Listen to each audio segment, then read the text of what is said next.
Welcome back. সকলকে স্বাগত জানাচ্ছি আফটার মিডনাইট স্টোরিজের 18 নম্বর এপিসোডে। আজকে 3টি ঘটনা আছে, বেশ বড় একটি এপিসোড। সো আপনারা কিন্তু বেশ আনন্দ পাবেন আজকের এপিসোডটি শুনে, এবং 3টি ঘটনা 3 রকমের। সো আপনারা একটা সুন্দর ভয়ের ঢেউয়ের মধ্যে দিয়ে আজকে যাবেন। একটুক্ষণই বলতে পারেন একটা ভয়ের সমুদ্রে আপনারা যেন আজকে নামতে চলেছেন। ভালো লাগবে আপনাদের। আফটার মিডনাইট স্টোরিজ শুনতে থাকুন। শুরু হচ্ছে 18 নম্বর এপিসোড। প্রিয় সবুজ, আশা করি তুমি এবং তোমার পরিবারের সকলে খুব ভালো আছো। আমি অর্পিতা সেন কালীঘাট থেকে ঘটনা পাঠাচ্ছি।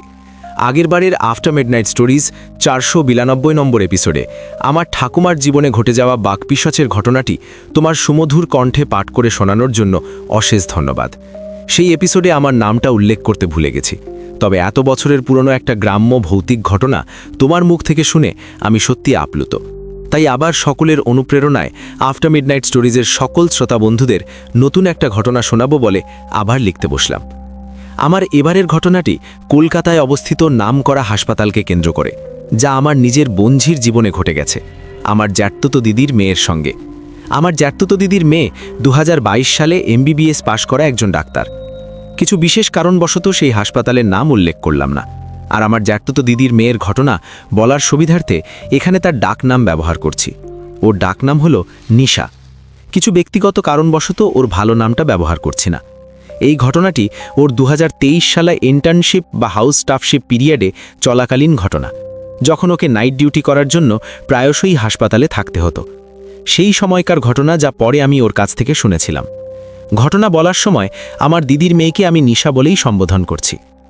আগেই বলেছি, ওদের ইন্টার্নশিপ চলাকালে প্রায়ই নাইট ডিউটি করতে হতো হাসপাতালে। এমার্জেন্সিতে কোনো পেশেন্ট এলে রাত্রিবেলায় তখন ট্রেনি ডাক্তারদেরকেই সেই কেস অ্যাটেন্ড করতে হতো, সে যতই ক্রিটিক্যাল হোক না কেন। সিনিয়র এক্সপিরিয়েন্সড ডক্টরস ওই নাইট আওয়ারে খুবই কম অ্যাভেলেবল থাকতেন। ট্রেনি ডাক্তারদের ওপরই দায়িত্ব পড়ত, যদি কোনো মৃত পেশেন্ট আসে তাহলে তার ডেথ সার্টিফিকেট লেখা, এবং ট্রেনি ডাক্তারদেরকেই পেশেন্ট মৃত কিনা চেক করে বাড়ির লোককে দিয়ে দিতে হতো। আর যদি আনন্যাচুরাল ডেথের কোনো কেস হতো যেখানে পোস্টমর্টেম করতে হবে, সেক্ষেত্রে বডিটিকে রেখে দেওয়া হতো হাসপাতালেই সেই রাত্রিবেলা। পরের দিন বডি পোস্টমর্টেম হলে বাড়ির লোককে হ্যান্ডওভার করা হতো। এরকম হামেশাই হতো। নিশা সেই হাসপাতালে কাজ করত। এছাড়া ওই হাসপাতালে বহু ক্রিটিক্যাল পেশেন্টের আনাগোনা লেগেই থাকত, যেগুলো রাতের বেলা ওই ট্রেনি ডাক্তারদেরকেই দেখতে হতো। কতই ধরনের পেশেন্টদের চোখের সামনে নিশা মারা যেতে দেখেছে। ট্রিটমেন্ট করতে করতে হয়তো মারা গেল, এমন অভিজ্ঞতা ওর হয়েছে। তখন মনের অবস্থা যে কি হতো সে ওইখানে থাকা ডাক্তাররাই জানে। এরকমই একজন আগুনে পুড়ে যাওয়া ক্রিটিক্যাল পেশেন্টের মৃত্যু নিশা চোখের সামনে দেখে, যার দেহটিকে সেই রাতে হাসপাতালেই রাখতে হয়েছিল, কারণ সেই আগুনে পুড়ে যাওয়া ব্যক্তির মৃত্যু ছিল অস্বাভাবিক, এবং পরের দিন সেটা পোস্টমর্টেম না করে ছাড়া যেত না। এবং যেহেতু এটা একটা অস্বাভাবিক মৃত্যুর কেস ছিল, তাই পুলিশ না এলে কিছুই করা যেত না। তাই সেই রাতে মৃতদেহ হাসপাতালেই ছিল, পোস্টমর্টেম রুমে। আর এই পোস্টমর্টেম রুমটা ছিল নিশা এবং তার সঙ্গে আরও একজন ট্রেনি ডাক্তার এবং একজন নার্স, যেই রেস্টরুমটায় রাতের বেলায় থাকতো, ঠিক তার পাশে। সে রাতে ঘটে যাওয়া কিছু ভয়াবহ অভিজ্ঞতার কথা, নিশার সঙ্গে যা হয়েছিল সেই রাতে, সেই সমস্ত কথা আজ এই ঘটনায় বলবো। সময়টা ছিল 2023-এর এপ্রিল মাসের গরমের এক রাত। নিশার এমার্জেন্সি ওয়ার্ডের নাইট ডিউটি পড়েছিল, আর একজন ট্রেনি ডাক্তার ওর সঙ্গে ছিল। ওদের সঙ্গে একজন নার্সও সে রাতে ডিউটিতে ছিল। সবসময় এমার্জেন্সিতে যে কোনো পেশেন্ট থাকে তার কোনো মানে নেই। সেই রাতেও এমার্জেন্সিতে তেমন কেউ ছিল না। কিন্তু কিছুক্ষণ পরেই একজন বার্ন কেসের পেশেন্ট এমার্জেন্সিতে এলো ভর্তি হতে। একজন অল্প বয়সী বউ গায়ে আগুন লাগিয়ে নাকি আত্মহত্যা করার চেষ্টা করেছে, এবং তার দেহের 90% পুড়ে গেছে। অবশিষ্ট যেটুকু প্রাণ বাকি আছে, নিশার ভাষায় তার বেঁচে থাকার মতো অবস্থায় নেই। বউটার মনে হয় বাঁচার ইচ্ছা শক্তি প্রবল। অত কম বয়সে সে হয়তো মরতেও চায়নি ওইভাবে। সেজন্যে চট করে ওর মৃত্যুও হচ্ছিল না। হাসপাতালের বেডে নিশা চোখের সামনে দেখতে পায় যে সেই ভদ্রমহিলা যন্ত্রণায় ছটফট করছে। আর সেই দৃশ্য যে কি বিভৎস দৃশ্য তা মুখে বলে প্রকাশ করা যাবে না। বিশ্বাস করো সবুজ, আমি যখন নিশার মুখ থেকে ঘটনাটা শুনছিলাম তখন ভিতর থেকে আমিও কেঁপে উঠছিলাম। এখন নিশার মতে ওটা সত্যিই কোনো আত্মহত্যার কেস ছিল নাকি কেউ ইচ্ছে করেই হয়তো বউটির গায়ে আগুন দিয়ে দিয়েছিল, সেটা নিশার একটা সন্দেহের জায়গা। কারণ বউটির বাঁচার ইচ্ছা ছিল প্রবল। সেটা দেখে মনে হচ্ছিল অত যন্ত্রণার মধ্যেও সে বাঁচাও বাঁচাও বলে যদি চিৎকার করে তাহলে কি সে সত্যি মরতে চেয়েছিল? যাই হোক, আলটিমেটলি নিশার চোখের সামনে সেই অল্প বয়সী বউটি মারা গেল। ট্রিটমেন্ট শুরু করার সুযোগটুকুও দিল না। যদিও ট্রিটমেন্ট করেও কোনো লাভ হতো না, এই সমস্ত টাইপের বার্ন কেস বেশিরভাগ সময় মারা যায়। সে রাতে সেখানে উপস্থিত সকলের মন খুব ভারী আর আক্রান্ত। সেদিন বডিটা বাড়ির লোকের কাছে হস্তান্তর করা হলো না। বাড়ির লোকের হাজার রিকোয়েস্ট করা সত্ত্বেও বডি ছাড়া হলো না। প্রথমত, এটা একটা অস্বাভাবিক মৃত্যুর কেস, যেটা পুলিশকে ইনফর্ম করতেই হবে। পুলিশ পারমিশন দিলে তবেই বডি ছাড়া হবে। আর দ্বিতীয়ত, এটা একটা বার্ন কেস, যেটা বডি পোস্টমর্টেম করতে হবে। নিশা বলেছিল অনেক সময় দেখা যায় স্লো পয়জনিং করেও অনেক আগে থেকেই ভিকটিমকে মারার চেষ্টা করা হয়। তারপর গায়ে আগুন লাগিয়ে সেটা একসময় প্রমাণ করার চেষ্টা করা হয় যে ভিকটিম নিজে থেকেই আত্মহত্যা করেছে। সুতরাং যতক্ষণ না পোস্টমর্টেম হচ্ছে ততক্ষণ সঠিক তথ্য জানা যায় না। অতএব সেই রাতে বডিটিকে পোস্টমর্টেমের ঘরে শিফট করা হলো। তখন রাত প্রায় 1:30 বেজে গেছে। অত রাত্রিবেলা পুলিশকে ফোন করাতে বলল তারা সকালে আসবে। মৃত বউটির বাড়ির লোককেও বলে দেওয়া হলো যেন তারা সকালে আসেন। সব ফর্ম্যালিটিস পুরো হলে তারপর বডি হ্যান্ডওভার করা হবে। এই বলে সমস্ত কিছু সেটেল করে নিশা এবং তার কলিগ হাসপাতালে একটা রেস্টরুমে গিয়ে একটু বিশ্রাম নেবে বলে ঠিক করে। সারাদিনই তারা দুজন অনেক কাজ করেছিল এবং এখন তারা বিধ্বস্ত হয়ে পড়েছে। আর চোখের সামনে এই রকম একটা মৃত্যু দেখার পর দুজনেই খানিকটা মেন্টালি ডিস্টার্ব হয়ে পড়েছিল। সুতরাং রেস্টের দরকার ছিল।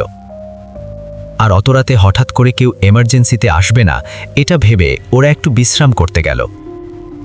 নার্স দিদিকে বলে গেল তিনি যেন এমার্জেন্সিতে সেরাতে থাকেন। যদি কোনো দরকার হয় তাহলে যেন অবশ্যই তাদেরকে ডেকে পাঠানো হয়। আচ্ছা সবুজ, একটা কথা বলে রাখি, এমার্জেন্সি ওয়ার্ড থেকে ডাক্তারদের রেস্টরুমটা যে বিল্ডিংয়ে ছিল সেটা জেনারেল ওয়ার্ডে পড়ে, যেটা মাত্র 1 হাত দূরত্বেই ছিল, যাতে রাত বিড়িতে কোনো ডাক্তারকে ডাকলেই তারা যেন সহজেই এমার্জেন্সি ওয়ার্ডে চলে আসতে পারে। আমি হাসপাতালের বর্ণনা এত বিস্তারিতভাবে এই জন্যেই দিচ্ছি যাতে ঘটনা বলার সময় শ্রোতা বন্ধুদের বুঝতে সুবিধে হয়। রাত তখন অনেক গভীর, প্রায় 3টের কাছাকাছি। হঠাৎ করে নিশার তন্দ্রা ভেঙে গেল। তার কানে এলো পাশের রুম থেকে ঠুকঠুক ঠুংঠুং করে নানান আওয়াজ ভেসে আসে। মনে হচ্ছে কেউ যেন মেডিকেল ইনস্ট্রুমেন্টস অর্থাৎ ছুরি, কাঁচি ইত্যাদি ছুঁড়ে ছুঁড়ে জুড়িয়ে জোড়ে মাটিতে ফেলছে। মনে হচ্ছে পাশের রুমটা কেউ যেন লণ্ডভণ্ড করছে।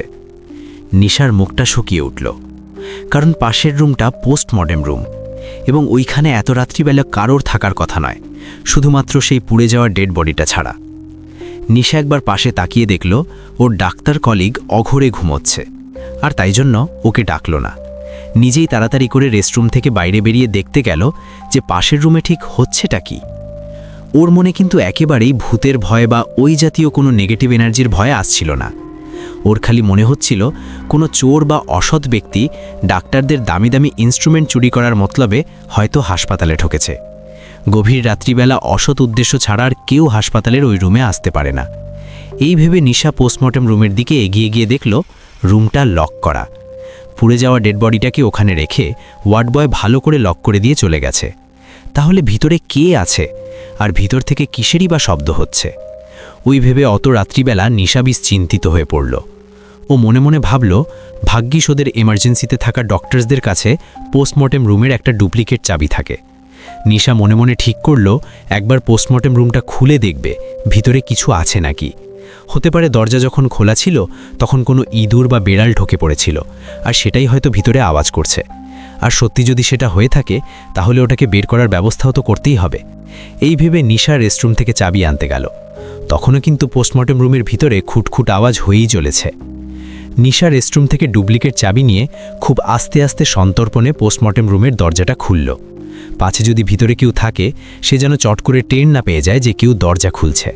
তাই জন্য নিশা ধীরে ধীরে খুলল এবং নিশা চাইল ভিতরে যেই থাকুক না কেন তাকে হাতে নাতে ধরতে। মনে মনে নিশার একটু ভয়ও কাজ করছিল যে সে ভিতরে ঢুকে ঠিক কি দেখবে। মনের মধ্যে খুব সাহস সঞ্চয় করে সে ঈশ্বরকে ডাকল আর নিজেকে মনে মনে বোঝালো যে এটা তার ডিউটির মধ্যে পড়ে। হাসপাতালের সব সুরক্ষা ব্যবস্থা ঠিক আছে নাকি সেটা দেখা তার একটা ডিউটি। আর এমার্জেন্সি ডক্টরসদের অলরেডি প্রটোকলে বলে দেওয়া হয়েছিল রাতে একটু সজাগ থাকতে, কারণ অনেক রকম বিপদই হতে পারে। সুতরাং নাইট ডিউটি ডক্টরসদের একটু সতর্ক থাকতেই হবে। এই ভেবে একজন দায়িত্ববান ডাক্তার হিসেবে নিশা আর পিছুপা হলো না। পোস্টমর্টেম রুমের দরজাটা খুলেই ফেলল। ভিতরে ঢুকতে নিশা দেখল রুমটা একটু আলো আধারি হয়ে আছে। একটা অল্প পাওয়ারের ল্যাম্প রুমের মধ্যে জ্বলছে। ওই অল্প আলোয় নিশার চোখ সইতে একটি সময় লাগলো। তারপর ঘরটির ভিতর ঢুকে ওর গাটা হঠাৎ করে যেন ভারী হয়ে গেল। প্রথমেই ওর চোখ পড়ল পোস্টমর্টেম টেবিলটার ওপর, যেখানে পুড়ে যাওয়া লাশটা শোয়ানো ছিল। কিন্তু এ কি আশ্চর্য, ডেড বডিটা কোথায় গেল? বেডটা তো ফাঁকা। নিশার হাত পা ঠান্ডা হয়ে আসলো। ও বারবার চোখ রগড়িয়ে দেখার চেষ্টা করল যে ও যা দেখছে তা ঠিক দেখছে তো। ও ডক্টর সাফিনের পকেটে মোবাইল রাখা ছিল, সেটা হঠাৎ করে ভাইব্রেট করে উঠল। তক্ষুনি ও সেটাকে বের করে ফ্ল্যাশলাইটটা অন করে দেখার চেষ্টা করল সত্যিও যেটা দেখছে সেটা ঠিক দেখছে কিনা। কিন্তু হ্যাঁ, সত্যিই তো, পোস্টমর্টেম বেডে তো কোনো লাশ নেই। এ কি অদ্ভুত ব্যাপার। ও মনে মনে ভাবল, এ কি করে সম্ভব? যখন এই সমস্ত অলিক চিন্তা ওর মাথায় ঘুরছে, তখন ও পোস্টমর্টেম রুমের একটা কোণা থেকে একটা বড় অদ্ভুত আওয়াজ শুনল। আওয়াজটা শুনে মনে হলো কেউ যেন হাড় চিবিয়ে খাচ্ছে। আর সেই মুহূর্তে কোনো হাওয়া নেই চারিদিকে, তাও দরজাটা দরম করে বন্ধ হয়ে গেল। নিশা কিন্তু অত্যন্ত সাহসী মেয়ে, তবে ওই রাতে ওর সাহস কোথায় যে হারিয়ে গেল নিশা জানে না। এরপর যা ঘটল ওর সাথে তা শুনলে সবার আত্মা নামিয়ে খাঁচা হয়ে যাওয়ার জোগাড় হবে। নিশার ওপর মা কালীর অসীম কৃপা ছিল বলেই হয়তো সেই যাত্রায় বেঁচে গিয়েছিল। নিশা একজন অত্যন্ত সাহসী ডাক্তার, সেটা আগেই বলেছি। ওই অস্বাভাবিক করমর্দনের আওয়াজ শুনে নিশার চোখ অটোমেটিক্যালি পোস্টমর্টেম রুমের কোণের দিকে চলে গেল। সেখানে আলো আধারিতে পিছন করে মাটিতে বসে থাকা এক অল্পবয়সী নারী মূর্তিকে নিশা দেখতে পেল, যার ঘন লম্বা চুল এবং সেটা পুরো পিঠের উপর ছেড়ে দেওয়া। পিছন করে বসেছিল বলে তার মুখটা ভালো করে দেখা যাচ্ছিল না। শুধু এইটুকু নিশা বুঝতে পেরেছিল যে সে একটা হাসপাতালেরই পোশাক পরে আছে। আর ওই মুখ থেকে অদ্ভুত আওয়াজগুলো আসছে মাঝে মধ্যে, আর মাঝে মাঝে সেই আওয়াজগুলো কান্নায় পরিণত হচ্ছে। চোখের সামনে ওরকমভাবে কাউকে বসে থাকতে দেখে নিশা কিন্তু একটুও ঘাবড়ে যায়নি, বরং ও ভেবেছিল কোনো পেশেন্ট হয়তো পোস্টমর্টেমের রুমে আটকা পড়ে গেছে এবং হেল্প চাওয়ার জন্যই সে হয়তো জিনিসপত্রগুলো ছুঁড়ে ছুঁড়ে ফেলছে সারা ঘরে। নিশা একবার মেয়েটাকে ডাকল, কে তুমি? এত রাতে এখানে কি করছো? তবে নিশা কোনো উত্তর পেল না। 2-3বার ডাকার পরেও মেয়েটা যখন কোনো উত্তর দিল না এবং ওইভাবেই ফুপিয়ে ফুপিয়ে কাঁদতে লাগল, তখন নিশা তার কাছে গিয়ে কাঁধে হাত দেওয়াতেই সে চমকে উঠল। যেন বরফের মতো ঠান্ডা কিছুতে একটা সে হাত দিয়ে ফেলেছে। এটা তো কোনো মানুষ হতেই পারে না, মানুষের শরীর তো এত ঠান্ডা হয় না। এই ভেবে নিশা যেই হাতটা মেয়েটার কাঁধ থেকে সরিয়ে নিয়েছে, অমনি সেই মেয়েটি মাথাটা ঘোরালো নিশার দিকে। এবং তারপর নিশা যে বিবরণ আমায় দিল সেটি অনেক এরকম। মেয়েটির মুখ দেখার পর নিশার গলা দিয়ে আর কোনো স্বর বেরোচ্ছে না। ও ওখানে টোটালি ফ্রিজ হয়ে গেছে। ও চোখের সামনে দেখছে এটা সেই মেয়েটা যে একটু আগে মারা গেছে, সেই বউটা যে এতক্ষণ একটু আগেই পোস্টমর্টম রুমের টেবিলের ওপর শোয়ানো ছিল। সেই কি করে এখানে বেঁচে আছে? সে কি করে বসে আছে? তার গোটা মুখ পড়া, সারা শরীর পড়া, ঠিক মৃত্যুর আগে তার শরীর যেমন ছিল তেমন, কিন্তু চোখের জায়গায় শুধু দুটো কালো গর্ত। সেই দুটো কালো গর্ত নিশার দিকে তাকিয়ে বলতে শুরু করে, আমাকে আর মেরে ফেলল, আমি বাঁচতে চাই, তুই আমায় বাঁচাতে পারলি না, আমার যে খুব কষ্ট হচ্ছে, আমাকে জল দিলে আমি বাঁচতে চাই। সে কি বিভৎসতা, সে কি হাহাকার! ঠিক যেন মনে হচ্ছিল পোস্টমর্টেম রুমটা একটা শ্মশান ঘাটে পরিণত হয়েছে। গোটা পোস্টমর্টেম রুম জুড়ে চামড়া পড়া গন্ধ। নিশা কতক্ষণ ওইভাবে ওইখানে দাঁড়িয়েছিল তার মনেই নেই। তারপর সে মাটিতে লুটিয়ে পড়ল। সব অন্ধকার হয়ে আসলো তার চোখের সামনে। নিশা যখন জ্ঞান ফিরল তখন অলরেডি সকাল হয়ে গেছে। ও হাসপাতালের বেডে শুয়ে আছে এবং ও চারিপাশে ওর কলিগ, সিনিয়র ডক্টরস এবং আমার জ্যাঠতো দিদি এবং জামাইবাবু সবাই আশেপাশে ওকে ঘিরে আছে। ওর গায়ে তখন দমচোর, মাথা ভার হয়ে আছে। ওঠার চেষ্টা করতে যাচ্ছে, ঠিক এমন সময় সবাই ওকে বারণ করল। সবাই বলল যে আগে সুস্থ হও, তারপর সব কথা হবে, তোমার ট্রিটমেন্ট দরকার। কিছুদিন পর নিশা একটু সুস্থ হলে সবাই জানতে পারে নিশার কাছ থেকে ওই রাতে, ওই নাইট ডিউটিতে নিশার সঙ্গে আসলে কি হয়েছিল এবং নিশাও জানতে পারল সেদিন ভোরবেলায় রেস্টরুমে ওর এক কলিগ ডক্টর ওকে দেখতে না পেয়ে ভেবেছিল হয়তো নিশা ইমার্জেন্সিতে ডিউটিতে গেছে, সেই ভেবে ওকে সেখানেই খুঁজতে গিয়েছিল।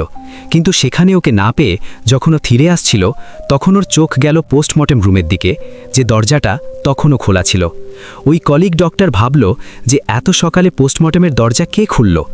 এই ভেবে যেই না রুমের ভেতরে ঢুকেছে তখনই সে নিশাকে ওই রুমের মেঝেতে পড়ে থাকতে দেখে।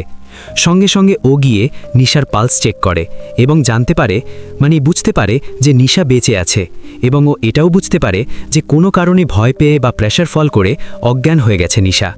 আর নিশার গায়ে তখন দমচুর। নিশা তার কলিগকে এটাও পরে জিজ্ঞাসা করেছিল যে পোস্টমর্টেম রুমে সেই পুড়ে যাওয়া ডেড বডিটা ছিল কিনা। তার কলিগ বলেছিল যে ডেড বডিটা যেমনভাবে বেডের ওপর রাখা ছিল ঠিক তেমনভাবেই অ্যাজ ইট ইজ ডেড বডিটা বেডের ওপরই রাখা ছিল। নিশা আরও জিজ্ঞাসা করেছিল যে সেই পোস্টমর্টেম রুমে ওর কলিগ কিছু অস্বাভাবিক দেখেছিল কিনা, কিন্তু কলিগ শুধু বলেছিল যে রুমটা একটু অগোছালো ছিল, ডাক্তারি ইনস্ট্রুমেন্টগুলো মাটিতে ছড়িয়ে ছিটিয়ে ছিল, আর নাকি তার কোনো কিছুই অস্বাভাবিক লাগেনি। কিন্তু নিশা জানে ডাক্তারি ইনস্ট্রুমেন্টগুলো কেন মাটিতে পড়েছিল। সেই ইনস্ট্রুমেন্টের আওয়াজেই তো নিশা পোস্টমর্টেম রুমের দরজাটা খুলেছিল। সে আওয়াজ না পেলে নিশা পোস্টমর্টেম রুমের দরজাটা খুলত না। নিশার মনের মধ্যে সেই রাতের ভয় অনেক দিন ছিল, যা আজও ভাবলেও শিউরে ওঠে। ও পুরোপুরি সেই রাতের ট্রমা থেকে বেরিয়ে আসতে অনেকটা সময় লেগেছিল, এবং ওই সময় ও প্রায় দিনই রাত্রিবেলা অদ্ভুত অদ্ভুত স্বপ্ন দেখত। আর স্বপ্নেও প্রায়ই সে ওই পুড়ে যাওয়া অল্প বয়সী বউটাকে দেখত। সে জানে ওর কাছে সাহায্য চাইছে। দিনে দিনে নিশার শরীর খুব খারাপ হয়ে যাচ্ছিল। আমার জ্যাঠতুতো দিদি এবং জামাইবাবু এই দেখে খুব চিন্তায় পড়ল। অনেক ট্রিটমেন্ট করেও যখন নিশার শারীরিক অবস্থার কোনো উন্নতি হচ্ছে না, তখন ওর মা বাবা ঠিক করল নিশার নামে পুজো দেবে, এবং তাদের বিশ্বাস নিশার ওপর কোনো বাজে হাওয়া লেগে গেছে, দোষ কাটাতে হবে। দরকার হলে ঠাকুরের তাবিজ বা মাদুলি ধারণ করতে হবে। যেমন ভাবা তেমন কাজ। সমস্ত কিছু হলো, এবং পরে নিশা জানতে পেরেছিল যে যেই বউটা আগুনে পুড়ে মারা গিয়েছিল তাকে তার শ্বশুর শাশুড়ি এবং ননদ এবং স্বামী মিলে নাকি পুড়িয়ে মেরেছিল। তার বাপের বাড়ি থেকে ঠিকমতো পণ দিতে পারেনি বলে। মেয়ে তার বাপের বাড়ি নিম্ন মধ্যবিত্ত হওয়ার কারণে তাদের অত ক্ষমতা ছিল না যে শ্বশুর বাড়ি থেকে বিয়েতে যা যা ডিমান্ড করছে সব কিছু পূর্ণ করা যায়। সেই সমস্ত কুকিতির কথা ঢাকবার জন্যই সেদিনকে সুইসাইড বলে চালিয়ে দেওয়া হয়েছিল হাসপাতালে। যা হয়, বিয়ের পর বধূ নির্যাতন লেগেই থাকে। সেটা একদিন এমন পর্যায়ে চলে যায় যে গায়ে আগুন পর্যন্ত লাগিয়ে দেয়। এই সমস্ত ঘটনা আজও এই 21 শতাব্দীতে দাঁড়িয়ে দেখলে বা শুনলে খুব দুঃখ হয়। আমরা কোন সমাজে বেঁচে আছি? সত্যি কি আমাদের সমাজের কোনো পরিবর্তন হয়েছে, নাকি আধুনিকতার আড়ালে আজও সেই বস্তাপচা নিয়মে বন্দী? জানি না এই কোন যুগে বাস করছি আমরা। এইসব ঘটনা সাক্ষী হলে মনে হয় আমরা আজও সীমাহীন ধাঁধার আমলে পড়ে আছি। World has physically progressed, but mentality is backward. এই ছিল আমার বঞ্ঝির নিশার সঙ্গে ঘটে যাওয়া একটা হাসপাতালের সাংঘাতিক ভয়াবহ রাতের ঘটনা, যার নিজে সম্মুখীন হয়েছিল। এবং সেই রাতের ঘটনা আজ তোমরা সকলে শুনলে। ভালো লাগলো? অবশ্যই জানিও কেমন লাগলো, এবং আফটার মিডনাইট স্টোরিজ হয়ে উঠুক সকলের ইন্সপিরেশন। ঈশ্বর সবার মঙ্গল করুক। তোমার এই কনিষ্ঠ শ্রোতা ও ভক্ত অর্পিতা সেন, কালীঘাট, কলকাতা। তো ওকে, আমরা চলে যাই আজকের আমাদের পরবর্তী ঘটনায়। হ্যালো সবুজ, আমি নদিয়া থেকে বলছি। বিশেষ কারণে আমি আমার নাম গোপন রাখলাম। আমি যে ঘটনা তোমাকে জানাচ্ছি সেটা পরে বলবে। সেটাকে ঠিক কী বলা যায়, ভূত নাকি অদ্ভুত? নাম দিলাম ঘটনাটার ভয়ঙ্করী। ঘটনাটা বেশ বড়, একটু মন দিয়ে পড়লে বুঝতে পারবে কেন বললাম। আর যদি আমার এই ঘটনাটা সিলেক্ট হয়, তাহলে আমার জীবনে ঘটে যাওয়া আরও এমন অনেক ঘটনা আছে যেগুলি আফটার মিডনাইট স্টোরিজে লিখে পাঠাবো। প্রথমে বলি, আমি মিশনে পড়াশোনা করেছি, আর এই ঘটনা সেই মিশনকে ঘিরে। এই মিশন ঘিরে অনেক ঘটনা আছে। আমি মিশনের নাম, জায়গা কিছুই উল্লেখ করছি না, কিন্তু তার একটা ছোট্ট ডেসক্রিপশন দিয়ে দিচ্ছে। যদিও ওই ডেসক্রিপশনটা অনেকটাই বড়, কিন্তু না বললে পরবর্তী ঘটনাগুলো বুঝতে পারবে না। যদিও ওই ডেসক্রিপশনটা শুনলে সেই মিশনের কেউ যদি আফটার মিডনাইট স্টোরিজের শ্রোতা হয়ে থাকে, তাহলে তারা রিলেট করতে পারবে এবং বুঝতে পারবে কোন মিশনের কথা বলছে। আমাদের স্কুলটি ছিল শোয়ানো এল শেপের। গেট দিয়ে ভিতরে ঢুকতেই বাম দিকে ক্লাস 1 থেকে 4 হস্টেল। আরও ভেতরে গেলে ডান দিকে পড়বে স্কুলের প্লেগ্রাউন্ড, গার্ডেন, ছোট্ট একটা চলাচলের রাস্তা, তারপর আবার বাগান এবং শেষে 5 to 10 হস্টেল এবং আশ্রমের শুরু। এবার আসি গেটের ডান দিকে। প্রথমে ডগ হাউস, দোকান, তারপর হোস্টেল, আম জামের বাগান, পুকুর এবং চলাচলের রাস্তা, যেটা বাম দিকের রাস্তার সঙ্গে একসাথে জুড়ে যায়। পুকুরের পরে আছে কালী মন্দির এবং এই মন্দিরের পরে পরে আছে কিচেন এবং ডাইনিং এরিয়া। আর একটু ডান দিকে গেলে পরে মেইন গেট, যেখানে আছে ডান দিকে আশ্রম আর বাম দিকে কিচেনের ওপরে ডান দিকে হোস্টেল। সালটা 2003-এর শেষ। আমি ক্লাস 3-এর অ্যাডমিশন এক্সাম দিই এবং 2004 সালে ভর্তি হই। তারপর সেই 1 to 4-এর হোস্টেলে থাকা শুরু। সেই হোস্টেল এবং এল শেপে আমি ছিলাম একদম প্রথমে। আমার রুমে ক্লাস 3-এর 2 জন আর ক্লাস 1 থেকে 2-এর বোনেরা ছিল। আমাদের ঘরের শেষে বাথরুম, তারপর পুকুর। প্রথম কয়েকদিন বেশ ভালোই কাটছিল, কিন্তু রাত হলেই আমার কেমন যেন ভয় ভয় লাগতো। আমরা যত তাড়াতাড়ি পারতাম খেয়ে দিয়ে শুয়ে পড়তাম, আর যারা পড়াশোনা করত তারাও আমাদের সাথে শুয়ে পড়ত। জিজ্ঞাসা করলে বলতো কেমন যেন গা ছমছমে আর ভয় লাগে। কেউ একা বাথরুমে যেত না, আবার যারা দেখাশোনার দায়িত্বে ছিলেন তাদেরও কিছু বলতে পারতাম না। এইভাবে কিছুদিন যাওয়ার পর একদিন আমরা 10টার পর শুতে যাই এবং সেই সময় শুনতে পাই নূপুরের আওয়াজ। এই আওয়াজটা অনেকটা কেমন বলো তো, আগেকার দিনের রানীদের নূপুরের মতো বা ঘুঙুরের মতো, যেটা খুশি বলতে পারো। সেই আওয়াজটা গোটা হোস্টেলময় শোনা যাচ্ছে। ছমছম ছমছম করে কিছুক্ষণ দাঁড়ায়, তারপর আবার চলতে শুরু করে। এবং এটা কিন্তু 1-2 দিনের ঘটনা নয়, এটা কিন্তু রোজের ঘটনা। এরপর বোনেরা ভয় পেতে শুরু করে, কান্নাকাটি করে এবং আমরা বুঝাই যে কেউ হয়তো দুষ্টুমি করছে, কিন্তু এই দিকে আমরা নিজেরাই ভয় গুটিয়ে আছি। কি করছে জানার জন্য আমরা একটা বড় দল বেঁধে বেরিয়েছিলাম একবার, কিন্তু কোনো উত্তর পাইনি। আমরা ঠিক করি যারা যারা নূপুর পড়ে তারা এবার থেকে আর নূপুর পরবে না। এমনকি আমি নিজে যে নূপুর পরতে খুব ভালোবাসি, সে নিজেও নূপুর পরা বন্ধ করে দিলাম।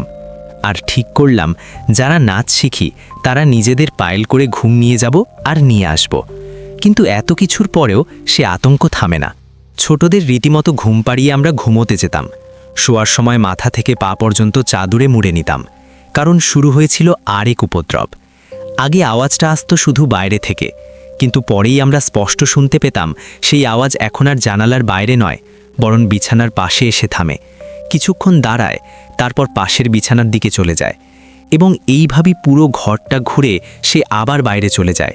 কিন্তু অদ্ভুত ব্যাপার হলো সে কারোর ক্ষতি করে না, কেউ তাকে দেখতে পায় না এবং সবথেকে বড় ব্যাপার, আমরা এত কিছুর পরেও আরামে ঘুমিয়ে যেতাম আর সকালে ভয়ের কোনো চিহ্ন কারোর মুখে থাকতো না। তখন মায়ের কথা খুব মনে পড়তো, আর আমরা এমনভাবে থাকতাম যেন কোনো মা দেখে তার মেয়েরা ঠিক করে শুয়েছে কিনা। আমরা ভোর 5টায় উঠে শাড়ি পরে মন্দিরে গিয়ে প্রার্থনা করতাম, তারপর বাকি কাজ করে শুতে যেতাম রাত 10টায়। এইভাবেই দিন কাটল। ভয়, ভালোবাসা, পড়াশোনা সব কিছু নিয়ে আমরা খুব ব্যস্ত। ধীরে ধীরে সেই আওয়াজের সাথে আমরা মানিয়ে নিতে শুরু করলাম।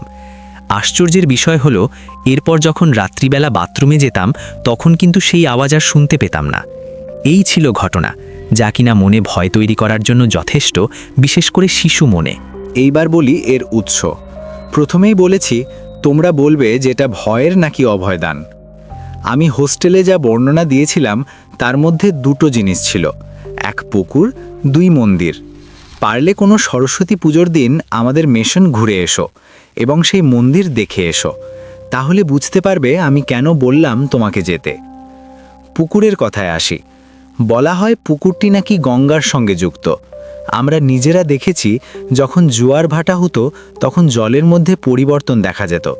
সেই জলে কেউ আজ পর্যন্ত নামেনি, কারণ হির নাকি কোনো তল নেই, এতটাই গভীর।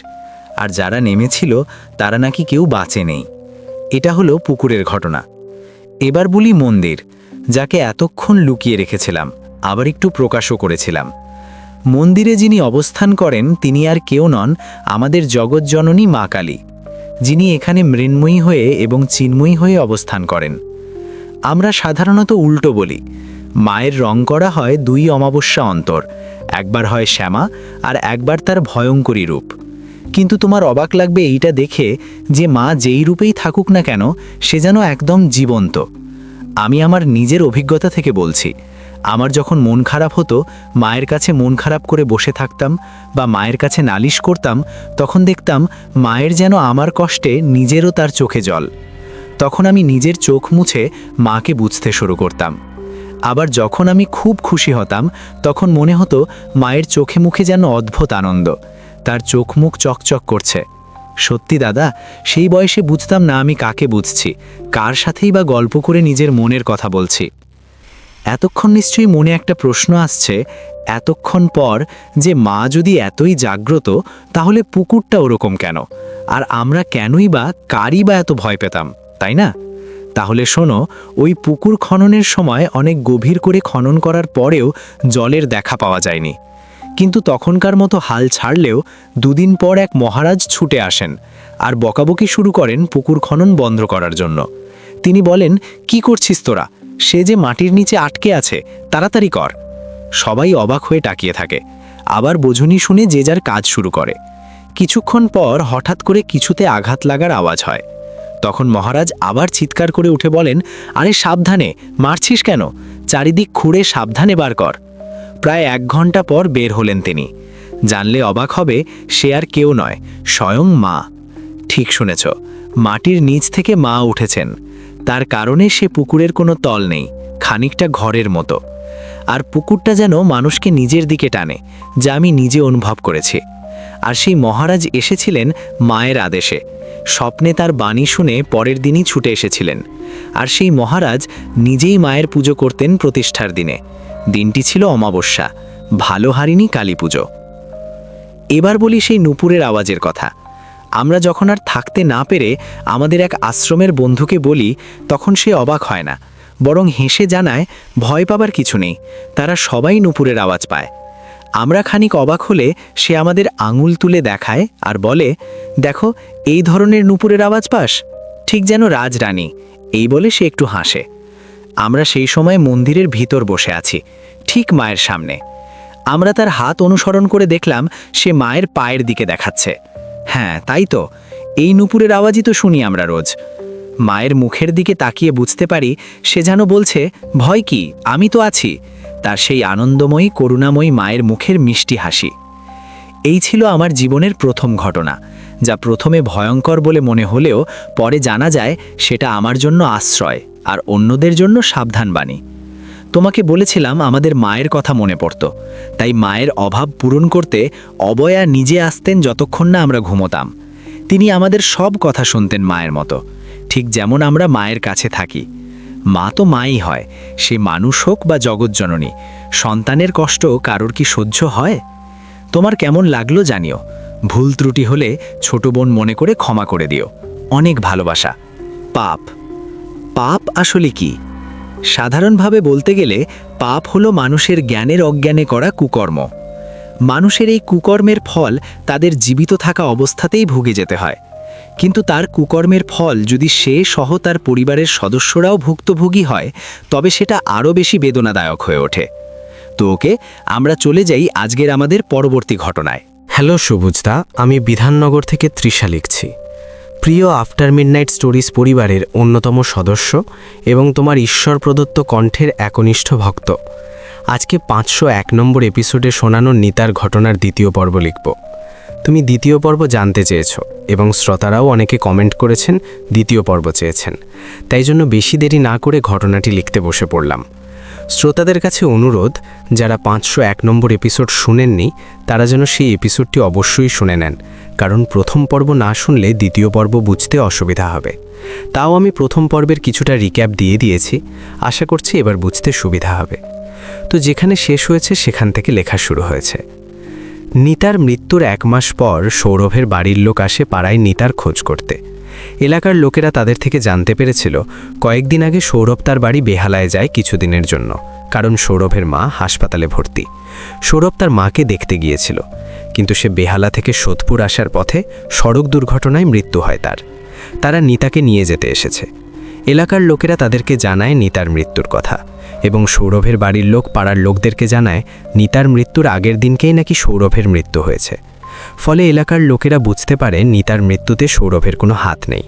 আর নিতার মৃত্যুর 3-4 দিন আগে থেকেই সত্যি সৌরভকে এলাকায় দেখা যায়নি। তখন এলাকার লোকেদের ধারণা জন্মায় তাহলে নিতা নিশ্চয়ই আত্মহত্যা করেছে। সেটা ভেবেই এই বিষয়ে কেউ তেমন আর গুরুত্ব দেয় না। অন্যদিকে সুদীপের মৃত্যুর 2 সপ্তাহের মধ্যে গৌরী জেঠিমার পরিবারে ঘটে যায় আরও একটি অঘটন।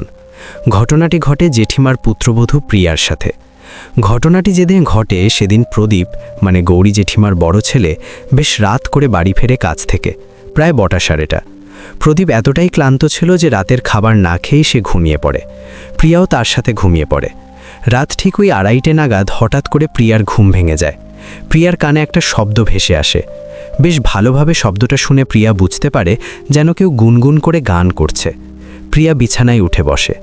প্রিয়া ভাবে প্রদীপকে সে কি ডাকবে, তারপর ভাবে না থাক, ও এখন খুব ক্লান্ত, ওকে ডাকাটা ঠিক হবে না।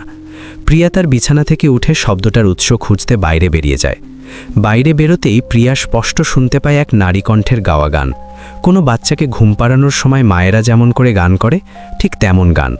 প্রিয়া বুঝতে পারে শব্দটা তাদের ছাদ থেকে ভেসে আসছে।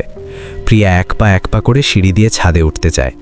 এখানে বলি, গৌরী জেঠিমাদের বাড়ি ছিল নিতার বাড়ির একদম পিছন দিকে। 2টি বাড়ির মাঝে শুধু একটি সরু রাস্তা। আর প্রিয়া তখন প্রায় 4 মাসের অন্তঃসত্ত্বা। প্রিয়া ছাদে উঠে দেখে এক নারী মূর্তি নিতার বাড়ির ছাদে পা ঝুলিয়ে বসে আছে। তার কোলে একটা ছোট্ট বাচ্চা। সে গান গাইছে আর পা দুলিয়ে দুলিয়ে বাচ্চাটাকে ঘুম পাড়াচ্ছে। রাতের চাঁদের এক টুকরো জ্যোৎস্নার আলোয় প্রিয়া ভালোভাবে দেখে বুঝতে পারে ওটা আর কেউ নয়, ওটা নিতা। সে কি ভয়ানক চেহারা তার! মুখসহ সারা শরীর আগুনে ঝলসানো।